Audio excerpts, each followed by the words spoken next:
সহিহ বুখারীর বর্ণনা 2477 নম্বর হাদিস। রাসূলুল্লাহ সাল্লাল্লাহু আলাইহি সাল্লাম বলেন, ইন্নাল্লাহা কারিহা লাকুম সালাসান, আল্লাহ তোমাদের জন্য তিনটি বিষয় অপছন্দ করেছেন। কিলা ওয়া ক্বাল, অনর্থক কথা, এটা অপছন্দ আল্লাহ। 2 নাম্বার ওয়া ইদাআতাল মাল, সম্পদ নষ্ট করা অপছন্দ। 3 নাম্বার ওয়া কাসরাতাস সুআল, আজাইরা প্রশ্ন করা অপছন্দ, বেশি অনর্থক প্রশ্ন করা অপছন্দ। ওই যে বললাম না, হুজুর সুন্নত না পড়লে কি গুনাহ আছে? প্রশ্ন কম, সুন্নত পড়েন। মানে ভুলে গেছে একটু একটা বললাম, হ্যাঁ আচ্ছা, এটা কোনো প্রশ্ন হইল? সুন্নত না বললে গুনাহ আছে? একটা মুসলমান এই প্রশ্ন কেমনে করে? হুজুর নফল নামাজ না পড়লে কি কোনো সমস্যা আছে? এটা কোনো কথা? এগুলা কি মুসলমানদের প্রশ্ন? হুজুর আমি যদি আজকে রোজা না রাখি কোনো সমস্যা আছে? এটি বলে মুসলমানের প্রশ্ন। চিন্তা করে, আল্লাহ আমাদেরকে হেফাজত করে। তো বলছিলাম 2 নাম্বার, ও আল্লাহ তাআলা 3টা বিষয় অপছন্দ করেন। অনর্থক কথা বলা, আরেকটা হলো সম্পদ নষ্ট করা, আরেকটা হলো অতিরিক্ত প্রশ্ন করা। এগুলো যাই হোক, 2 নাম্বার হলো অনর্থক কথা বলা। তো এটা শুনতে গিয়ে আমরা হাদিস থেকে 3টা অংশ শিখলাম। 3 নাম্বার, মিথ্যা পরিহার করা। কি পরিহার করা? একটু আমার সাথে বলেন। মিথ্যা কথা পাপের মা।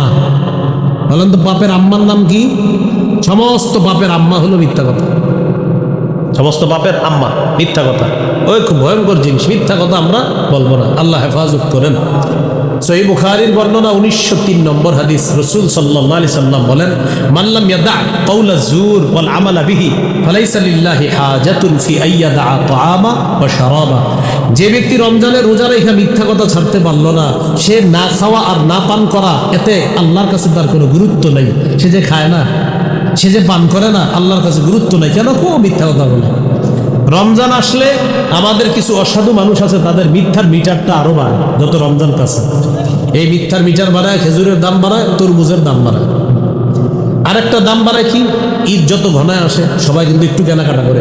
গরিব মানুষ যারা আছে তারাও রমজানের ঈদে কিছু না কিছু কেনার চেষ্টা করে। জুতা দোকানে যায়, মনে করে ভাই কত? 1200। 1150 দিই। আমি না আপনি পাশের গ্রামের ভাই, তুমি দেখেই তো বলছি 1200, তো 1150 দিই। আল্লাহর কসম কিনা আছে 1130 করে। কত করে? আল্লাহর কসম করে বলছে। কত করে কিনা আছে? 1130। সদরঘাট গিয়ে খোঁজ নিয়ে দেখা যায় 400 করে।